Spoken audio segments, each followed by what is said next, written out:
Hey man, say man, you gotta do what? Get them niggas out your way, fam. Man, y'all know who it is. It's your big homie, Wolf, man. Back at it like a crack addict, laid out on what? A craftmatic way. What a bad habit, man. Hey, man, I'm glad to be back with y'all with another reaction. You know what I'm saying? But today, yo, we came in here and we gonna bring you a good one, man. We brought you a good one today, man. Black Like Him. The story of John H. Griffin, man. The story of John H. Griffin. This is the white man that decided that he wanted to mess around here and turn himself black, yo, as a social experiment in the 1950s to see why there was a high suicide rate amongst black people. If you ask me, the high suicide rate, it wasn't a high suicide rate, it was a high murder rate or hanging rate, if you ask me. But yeah, man, we gonna go take a look into this thing, because like I told y'all, you know, I like to have y'all come through and like to, you know, have y'all look into my, you know, my watch laters and, you know, my for yous and, you know, stuff that I might have saved up that I feel like, you know, people would like to, you know, watch and listen to and probably get some information from. So without further ado, from me to you, you know, we friends to the end, so I guess I meet you at the end, my friend. So just get with me and we're gonna take a look into this this new documentary, Black Like Him, that was given to us by MFG TV 89. Shout out to them for this great documentary and giving us this great footage and giving us this great understanding of Black Like Him and introducing us to Mr. John H. Griffin and finding out what he found out as a man, a white man that turned himself black in the 1950s, man, and did this social experiment. I think this is really going to be something that's going to be interesting, and we need to take a look at it. So like I said, without further ado, from me to you, you know what I'm saying, we friends to the end, so I guess I'll see you at the end, my friend. Let's go. Let's get it. First of all I have to say is I've heard about this extensively before, and doing a little bit of research caught my eye again. But anyway, John Howard Griffin, the white man who literally darkened his skin black for 6 weeks in order to see how it was to be black in the deep South. Whoa. So you telling me that this white man messed around here and turned himself black for 6 weeks? You know what? I'm surprised he lasted that long. I guess what? I commend him. Because I'm surprised that he even lasted that long. 6 weeks? That's commendable. There's some white people that wouldn't even last 6 days. What happened to that? Remember that mayor that had went in to live in Cabrini Green? She was only there for like 2 days. She had to quit being in. She was like, "That I don't want to live like y'all. I'm going back to my mansion. Y'all living too, and still ain't even do for them." You know what I'm saying? That joint crazy. Let's go. In my opinion, this is very interesting, but the most interesting thing about it is what all drove him to do this. What made him? What made him do it? We gonna find out what made him do it. Well, we know, but what made him really do it? He did this in 1959 during the Part 2 of slavery, better known as the Jim Crow era, which was crazy. It came to light in 1961 through his book, and in 1964 through the film. So you gonna tell me that people allowed this white man to come around them as a black man, and none of y'all niggas knew that this motherfucker was a white man?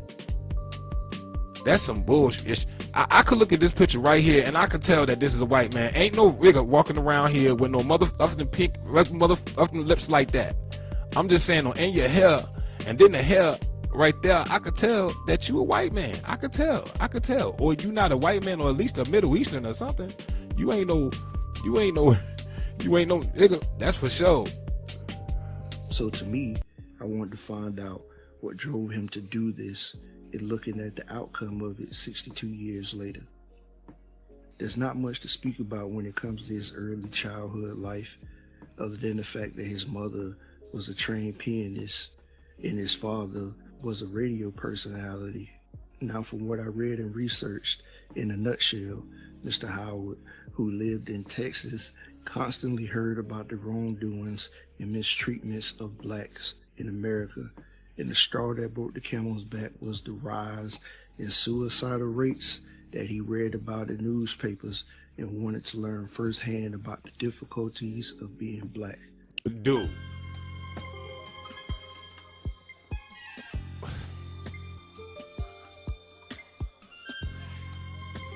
So hold up. So wait. White people. Tell me something, white people. Tell me something. Why is it that you got to live on the edge? You got to live right there on the edge of life. Like, you just gotta try life just a little bit harder than normal, right? This white man wanted to dress himself up as a black man in the 1950s and make himself into a black man and find out the reason why black people are committing suicide. Duke, you about to get yourself hung. Sir, you about to get yourself hung, sir. You about to get yourself hung, sir, in the South. That's the reason why the suicide rate is high. It's not suicide rate, it's hangings. It's hangings by motherfuckers that look like you.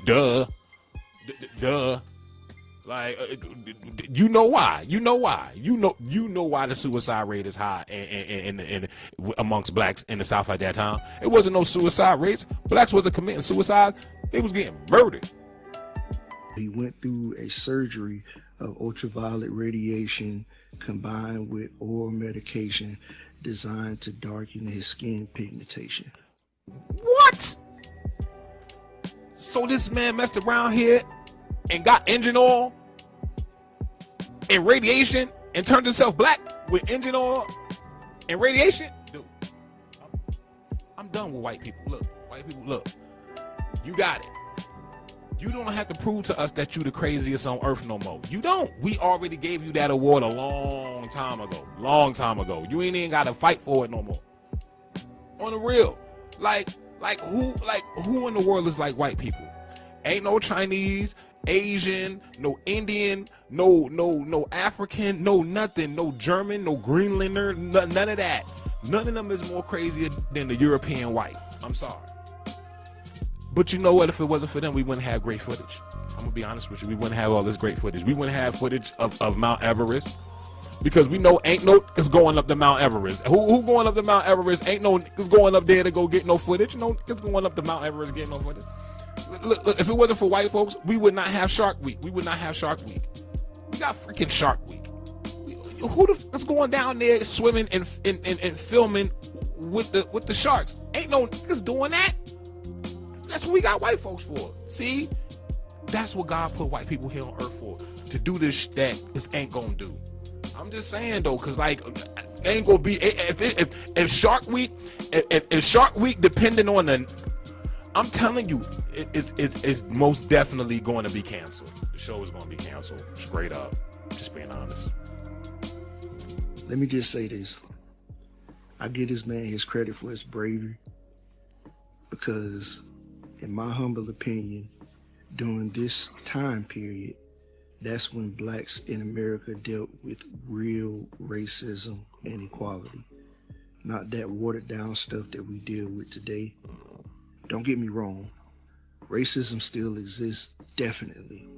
But back then in the late 50s and early 60s, I'm more than certain it was crunked up a notch, because this was during the time where this was peak of Jim Crow.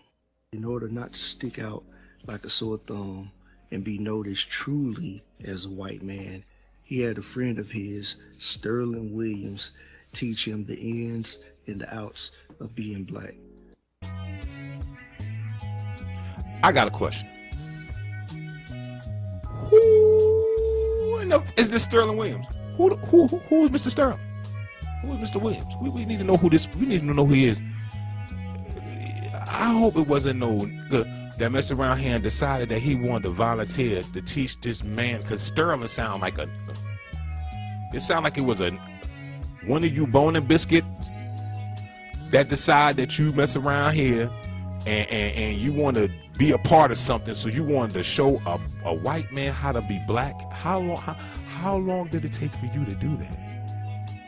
I want to know. I need to know because is this thing is not right here. I don't. If Sterling is a white man, I'll be like, dude, you don't know about being white, Morel. You just took some notes. But if it's a black man that's trying to teach this white man how to be black amongst black people, you know what I'm gonna say? Gilly, no, no. But for real though, yeah, that's crazy though. That's almost like treason, dude. You know what that's like though? That's like a. You know what? I ain't gonna even go there. But you know what? I'm just gonna keep that to myself. But continue. The thing that sticks out to me the most about this is the fact that Mr. Griffin wanted his skin to be as dark as possible. Don't most white people? I'm just saying, I mean, don't most white people? I mean, that's why they be tanning. And then they get mad at you for being black. I'm like, I don't understand it. Like, how you gonna be mad at me for being black and you out here tanning? You wanna be black too? You know you wanna be black. You know you wanna be black. You wish you were black. You wanna be black. We understand. You wanna be as black as possible. But my question is this. He wanted his skin as black as possible. But do you want your problems the same way you want your skin? That come with that? Message. I'm just saying. I'm like, let's go. I'm just saying. That was the most interesting thing to me. Mr. Griffin goes about his journey and learns the ins and outs of being treated as a black man in the South and being treated, in his words, as a 10th class citizen. Whoa. Whoa.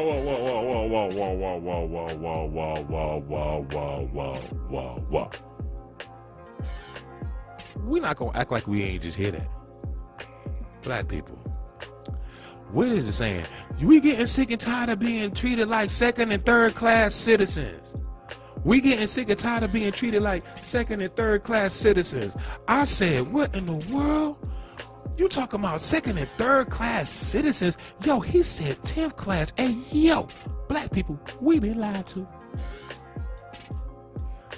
We still talking about the second and third class. They done messed around here and put us in the 10th class. You know what I'm saying? They put us in the 10th class. How the heck do you get put into the 10th class? Like, where do you have to be socially in the environment? Where do you have to be socially in life? Where do they have to put you on the totem pole for you to be a 10th class citizen? What classifies you as a 10th class citizen? Your skin color? You being a black, indigenous black man to America? From America? What? We talking about second and third class. We talking about we talking about out publicly talking about being second and third class citizens in the United States, right? How is there like 7 and 8 numbers in between that put black people from third class, second and third class citizens back then? They made you think you were second and third class citizens in your mind, but on paper you was a 10th. That's demonic, man. Everywhere he went, no matter the sentence, he was constantly outcasted, being called the N-word, being constantly accused of stealing, being treated as a complete idiot that didn't know anything. Welcome to niggerdom. Yeah. When you black, they think you don't know nothing. When you got this beautiful skin color that I got, right? They have a tendency to think that this skin color come with a thing called not a brain. They forget, like you got a brain, I got a brain, we all got a brain. You know what I'm saying? Like they think that we really came from monkeys and stuff, but like I'm like, yo, y'all, I'm like, if you technically look at white people don't have no real like genetic startup history. Like nobody knows where they came from. Nobody knows. Like people still asking where did white people come from? I'm like I don't know. Like But they saying that they superior, and I'm like, how? I'm like, genetically you're not superior. You superior. How? You I don't see the superiorness in it. How do you deem that because you're white you're more superior than a black person? You know what I'm saying? And I don't get it. I don't see how this works. I don't see how this works. I don't see how this works. Let's just take this back one more time, man. Word. Complete idiot that didn't know anything. They don't think that you know nothing. They don't think that you know anything. Just because you're black, you grew up in the ghetto, you have subsided education, your clothes is not like theirs, your hair is not like theirs, your eyes are not like theirs, your nose is not like theirs. So they think that big nose, big lips, big eyes, beautiful big lips, beautiful big eyes, you know what I'm saying, nappy hair is bad hair. They think that all of that considers you to be a daggone idiot, like we was sitting around here roaming around in caves.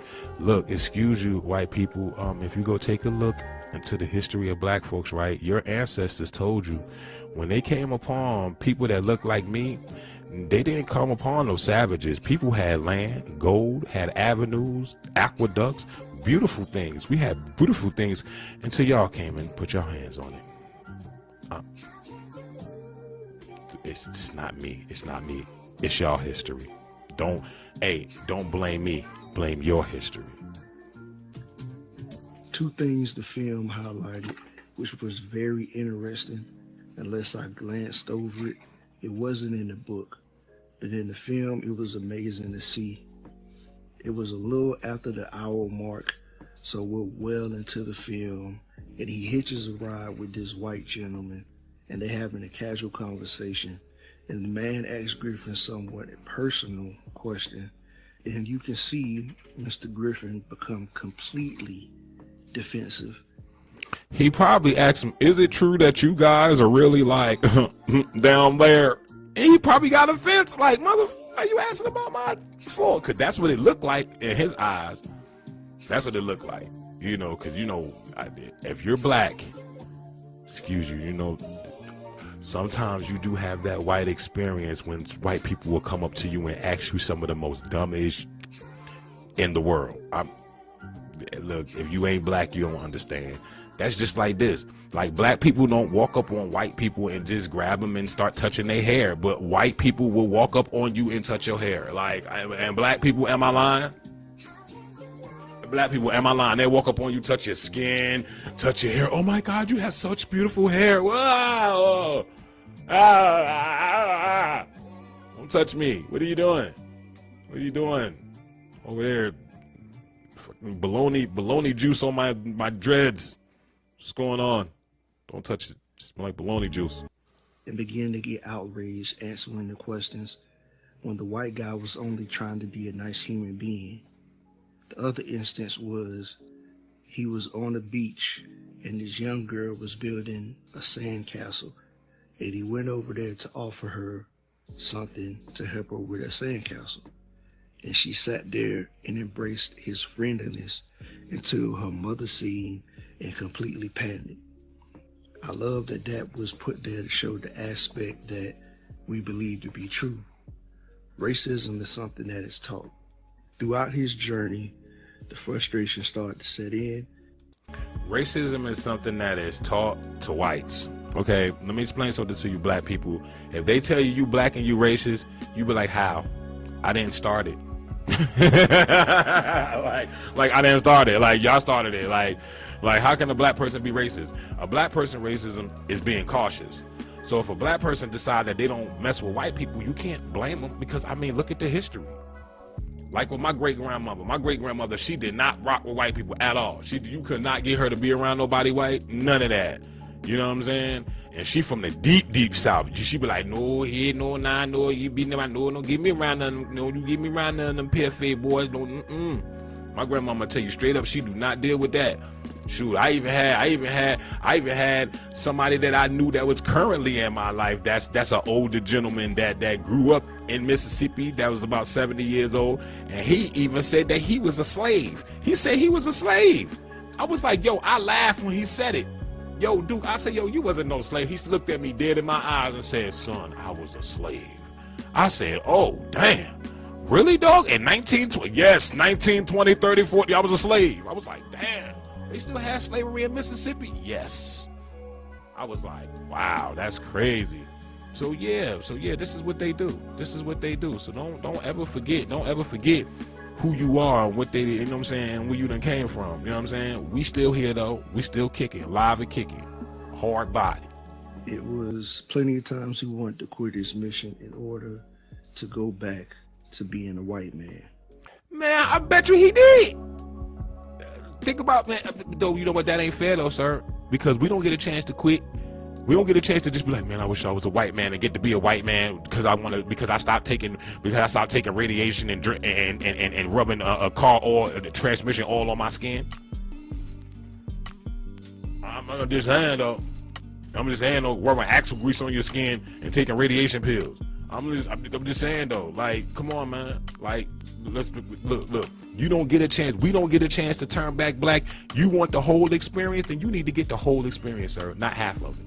Not just be like, after 6 weeks, oh, I get to quit because I'm a white man underneath here for real. I need to get treated better. I can't take this. We don't get a chance to say that. Griffin stopped taking his medication to lighten his skin back to normal, to his color, and visited the first place he visited as a white man. He noticed how instantly he was treated with respect, with generosity, and with warmth. Griffin said he came to the conclusion that both races don't understand one another at all, and they just tolerate each other. That says a lot, people. We really don't know each other. And as long as we done lived around each other, we still have not learned to live with each other. This world is such a beautiful place, but we as human beings don't have enough sense to know or to learn how to live in it, with and amongst each other. We do the most foolish things with and amongst each other in this beautiful earth that we can all have and enjoy together. But we tolerate each other. And see, it ain't that we tolerate the white man. The white man tolerate us, and they the immigrants. This is the thing that I don't understand, is how the white man can sit around here and claim that they tolerate us when y'all are immigrants. Y'all the ones that had to get on the boat to come here. And then you conquered the people here through disease and through pestilence that you brought with you, that you were already immune to, that you knew that these indigenous people wasn't going to be immune to, and you killed them off.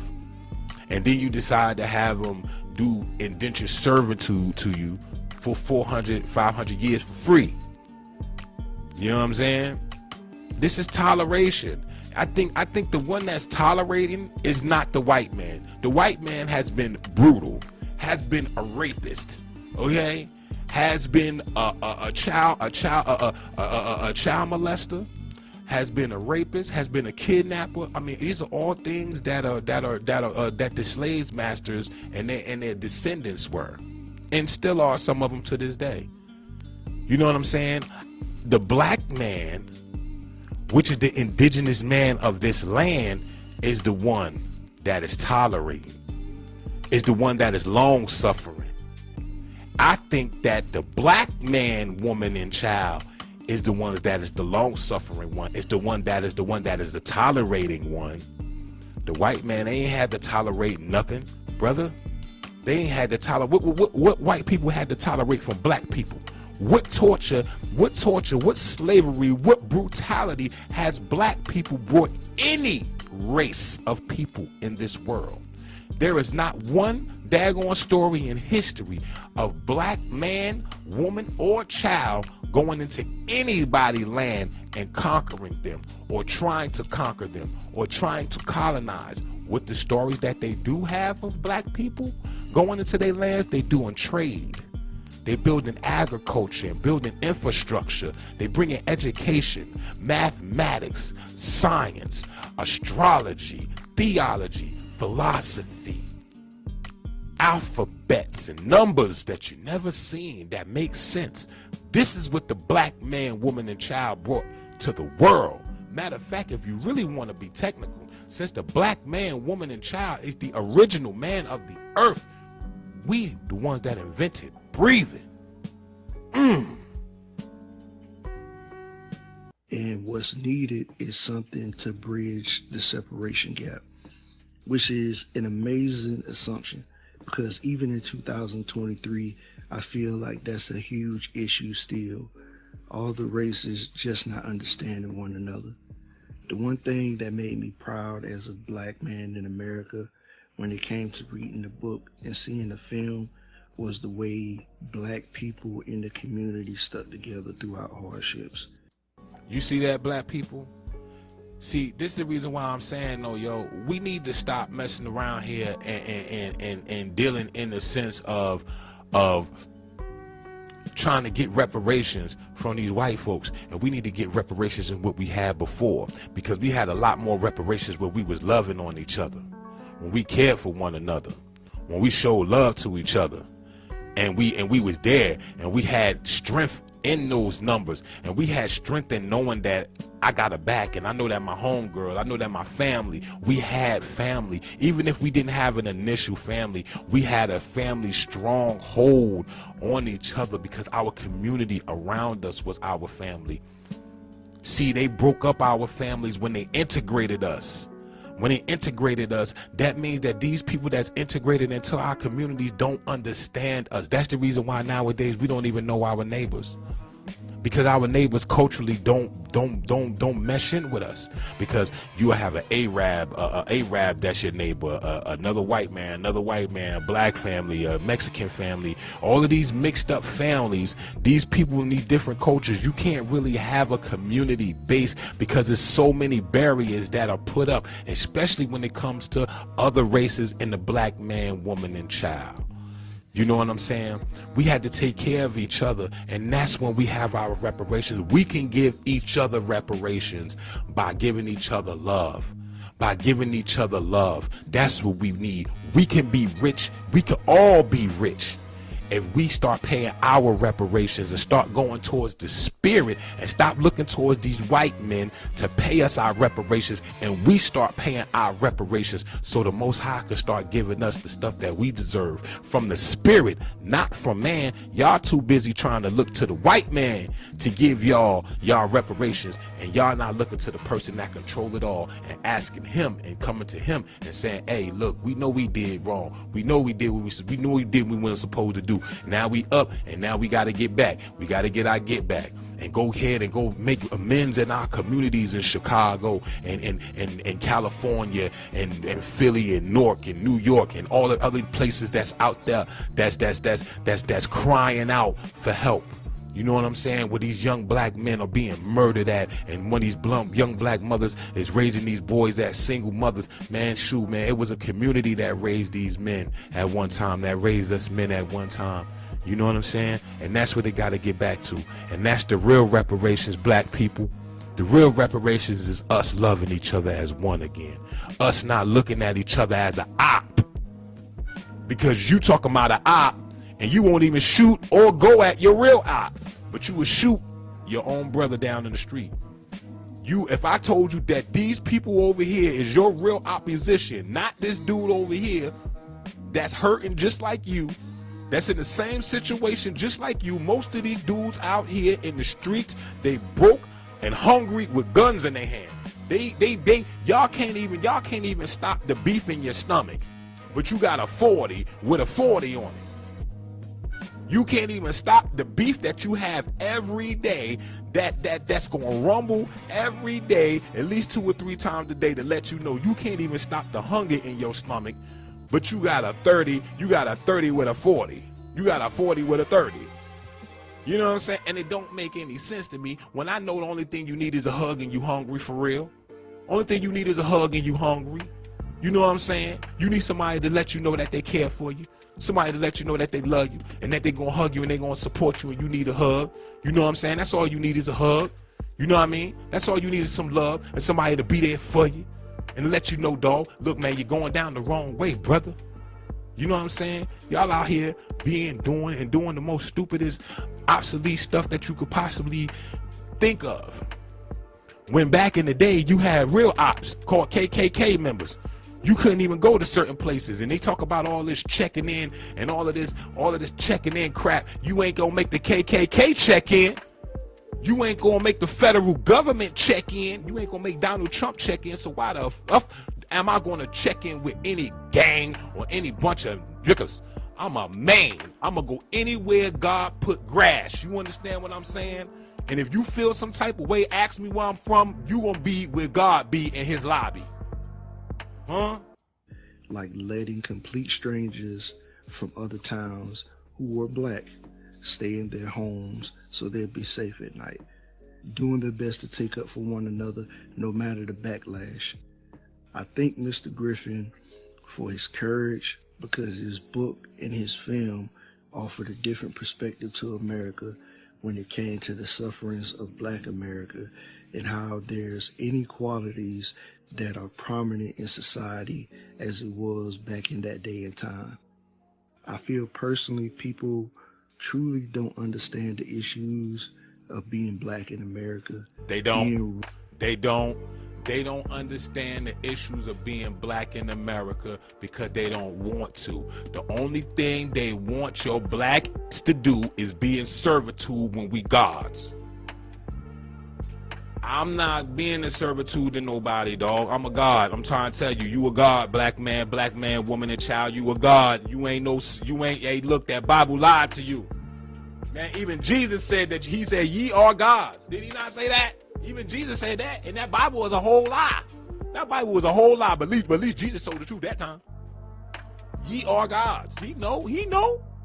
And he ain't talking about, hey, look, he talking about you, black man, woman, and child. You heard what I'm saying? Specifically.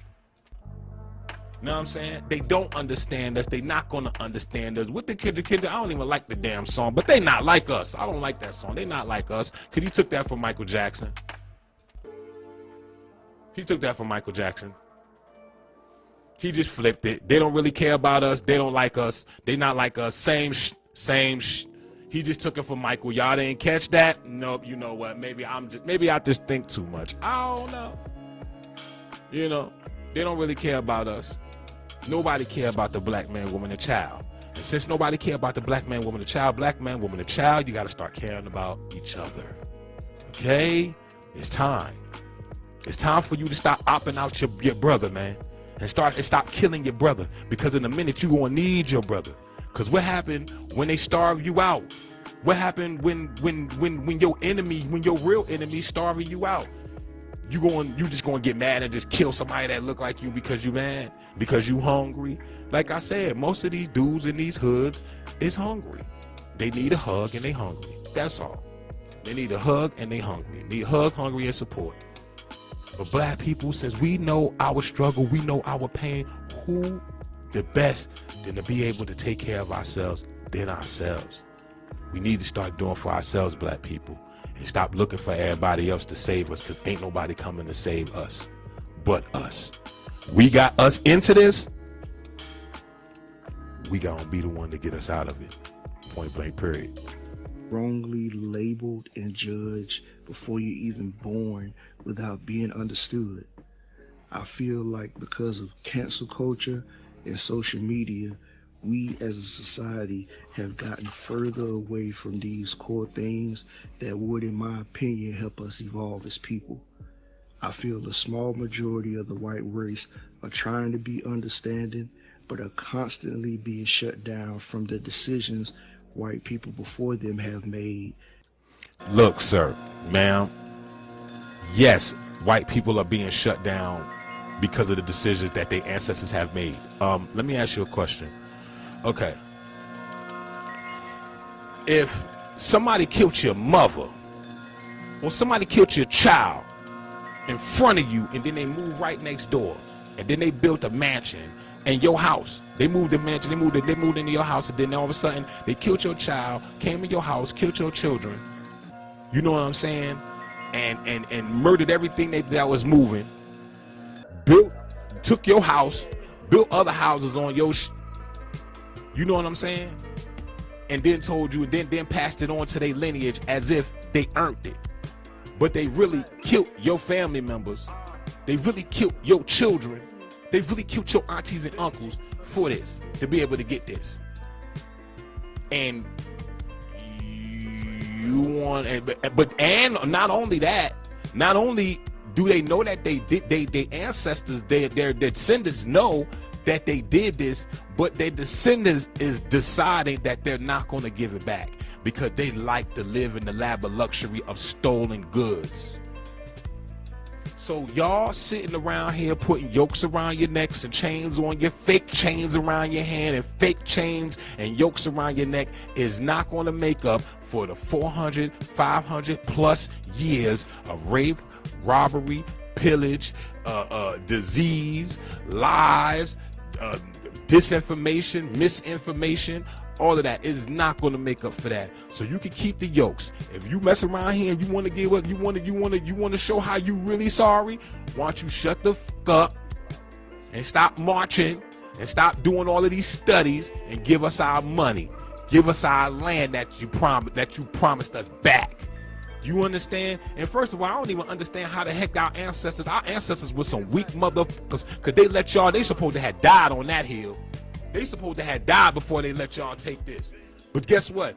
They didn't die. They didn't fight for it. They died, but they didn't fight for it. And now we here. So if you really felt guilty about taking what you're living and living in prestige off of stolen property and stolen goods, if you really felt that bad, then you would give back all of those stolen goods. But we know y'all not going to do that. Why? See, everybody want to talk about how we all integrated and how they ain't racist. If you want to talk to, now look, right, if you want to find out a white person ain't racist, ask them how they feel about reparations. Then you would see how racist. Oh man, look, I don't think that black people should get no reparations. You know, slavery was a long time ago. You know, that was over 400 years ago. That was something that happened. Yes, it was bad. It was a bad time in American history, but we shouldn't have to pay. Us that's living in prestige right now off of the backs of your ancestors that our ancestors killed, raped, and robbed and pillaged. No, we should not have to give it back to you so that you can live good like we're living good off of your people, okay? No, we're the only ones that's supposed to live good off of your ancestors, not you. Okay, this was a slavery thing. Okay, that was their problem. Okay, they supposed to have paid you reparations. If they didn't pay it, that was their problem, dude. That's not on us, because that's not our problem. Yes, it is your problem, because you are the beneficiary of what your ancestors did today. So you just as guilty if you living in a house that is stolen. That was stolen by your great-great-great-great-great-great-grandfather. It's still stolen, no matter what. No matter how many deeds you put on it, no matter how many paperwork you put on it, guess what? It's still blood and souls in that house that mess around here that your granddaddies and them great-grandfathers and them laid down. Huh? Come on, man. All them chains and yokes don't mean nothing to us, man. Give us our motherfucking land and our money and get the fuck out our way. And stop throwing all of these daggone trains and planes and all of this stuff in our way, and let us get a fair chance. Let us get a fair chance to win this race. Huh? I bet you if you stop throwing everything in the kitchen sink at us and our race, I guarantee you will never win another race again against a black man, woman, and child, economically, electronically, the sports-wise, education-wise. You won't do it. You won't do it. Y'all don't want us to compete because you know we're going to run the world. Straight up. You already know it. And also with black people, I feel the majority of us don't know our history, and we pick and choose things in order to fit an agenda. I see it all the time where they try to find the smallest thing in the entire world to make that racist, when indeed there's real racism that the majority of black people are scared to truly face.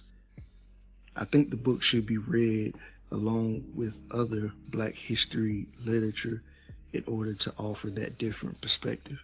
One thing I learned from reading the book and watching the movie is to emphasize redemptive possibilities of love, kindness, and tolerance, goodwill. Look, we don't need no tolerance. I don't need to be tolerating. Look, if I gotta be tolerant of you, that means that I don't like you to be around me in the first motherfucking place. You know what I'm saying? If I gotta like you don't tolerate your kids. You know what I'm saying? You don't tolerate that you like that you want to be around. When you want to be around somebody, you don't tolerate being around them. You love to be around them because their presence it excites you.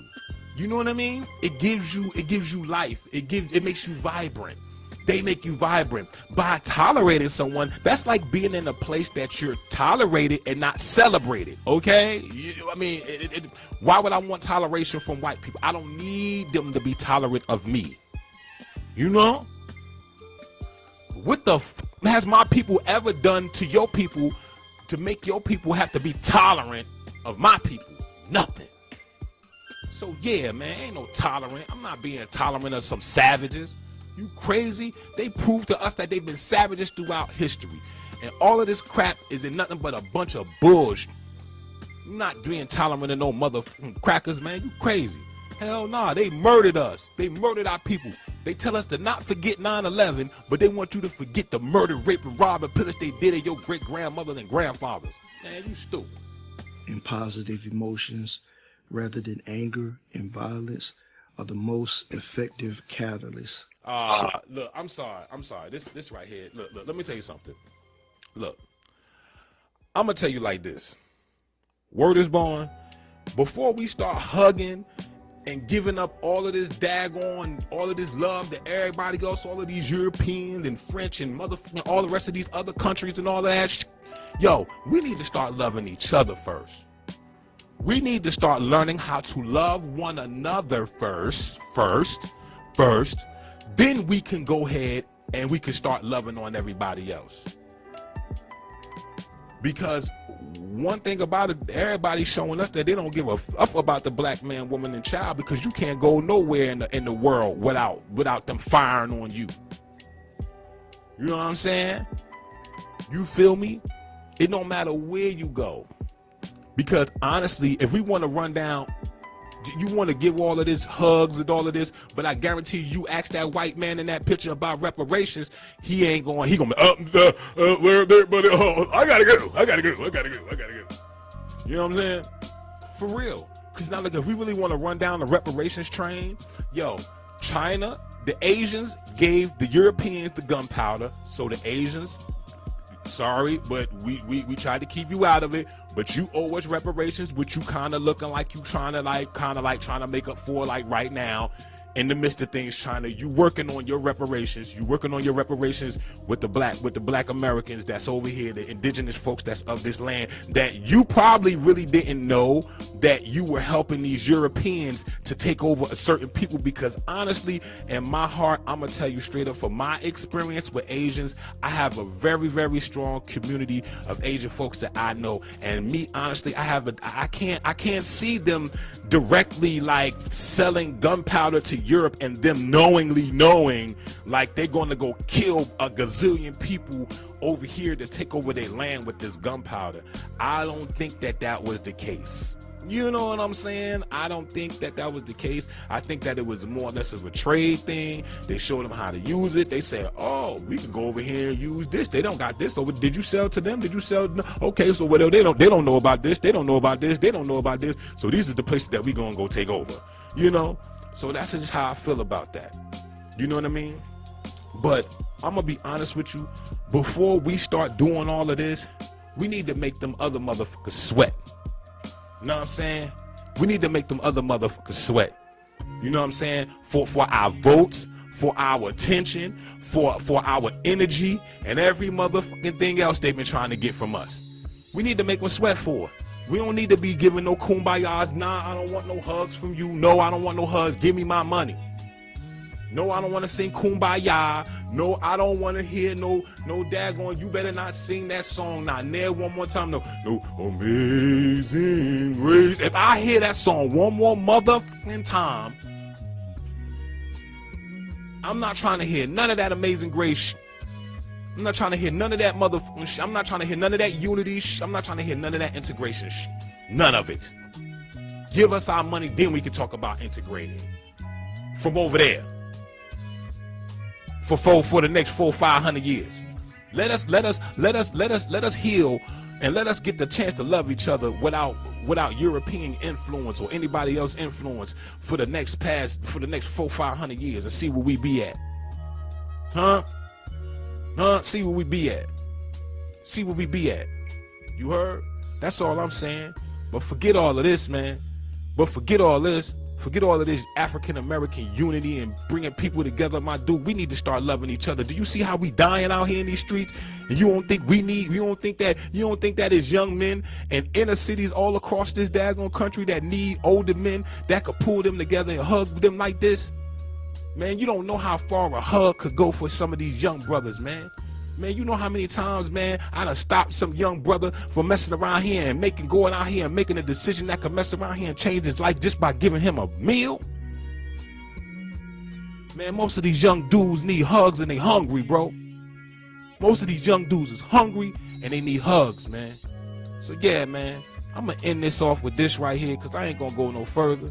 But man, I appreciate y'all, man. I'd like to thank y'all for coming out this time around, man. You know what I mean? And make sure, man, there's always respect, love, and loyalty. You heard?